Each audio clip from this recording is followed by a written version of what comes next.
গরম মশলা, জিরা, তেজপাতা, শুকনো লঙ্কা, গরম মশলা, এটা ফোড়ন দেব।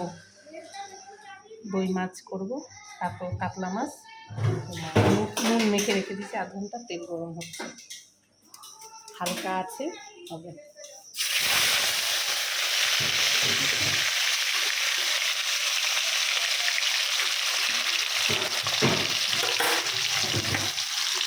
কম আছে হচ্ছে মাছটা, কম আছে, মাছটা ভাজা হবে।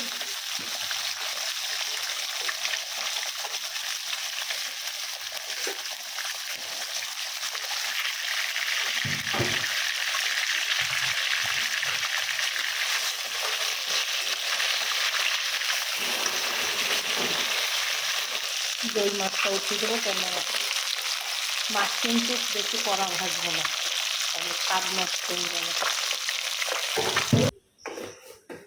তেলের মধ্যেই মাছটা দিয়ে দেবো, এই যে ফোড়নটা সব দিয়ে দিচ্ছি।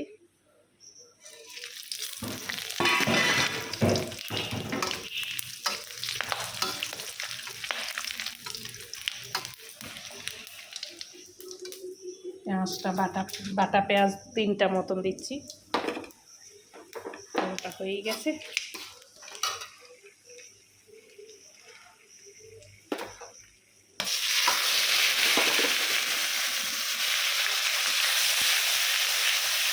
কম আঁচে হতে থাকে, যত কম আঁচে হবে তত ভালো হবে। রসুন দিয়ে দিচ্ছি, রসুনটা মিক্সিতে বাটি নিই, এটার সঙ্গে পেস্ট হয়ে যাবে। তো ভাজা ভাজা একটু নুন দিয়ে দিচ্ছি।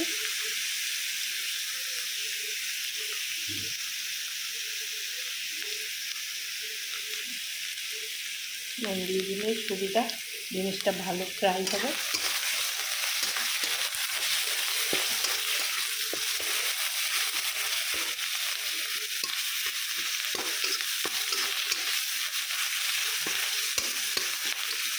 ভাজা ভাজা হয়ে গেল।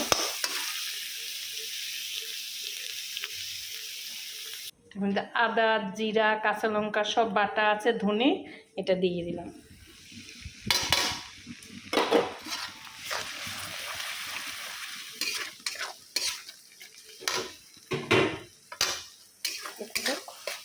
হালকা করে মশলাটা, মোটামুটি মশলা দেওয়া হয়েছে। এখন দুটা জিনিস দেখাবো, এটা ভাজা ভাজা হোক। কাজু বাদাম আর এক রকমের ছোটো ছোটো দানা, আর এক রকমের বাদাম, যে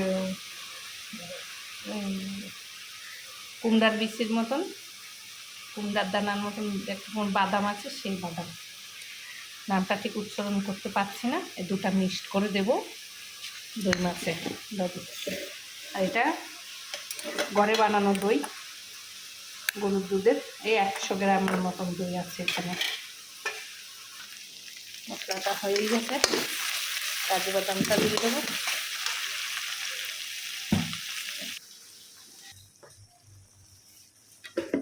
কাজু বাদামটা দিয়ে দিলাম।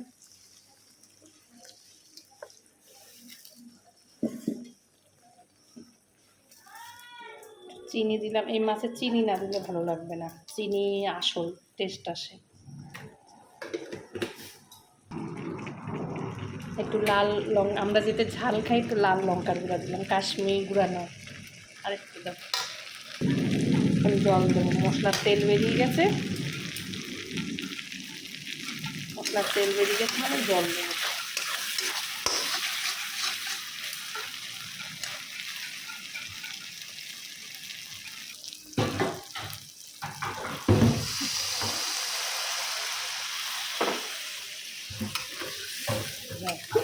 ঝোলটা ফুটে আসলে মাছটা দিয়ে দেবো।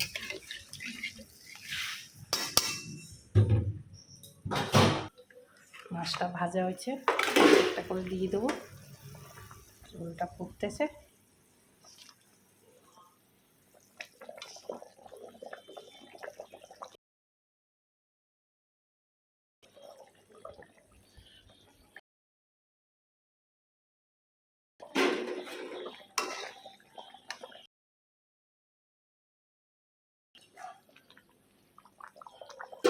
এই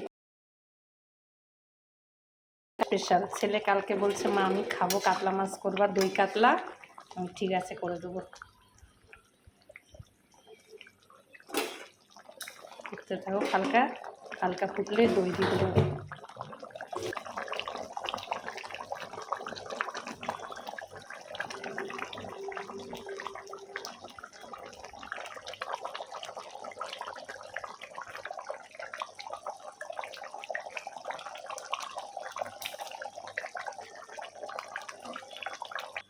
দইটা ভালো করে ফাটাই নিয়েছি, দইটা এখন এর উপরে দিয়ে দেবো।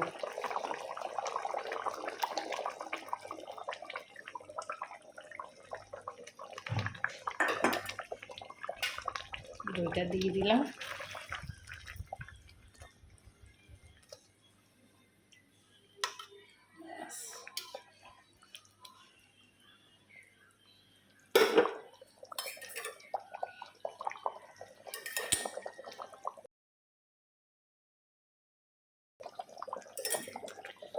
দারুণ সেন আসছে না, কি বলবো।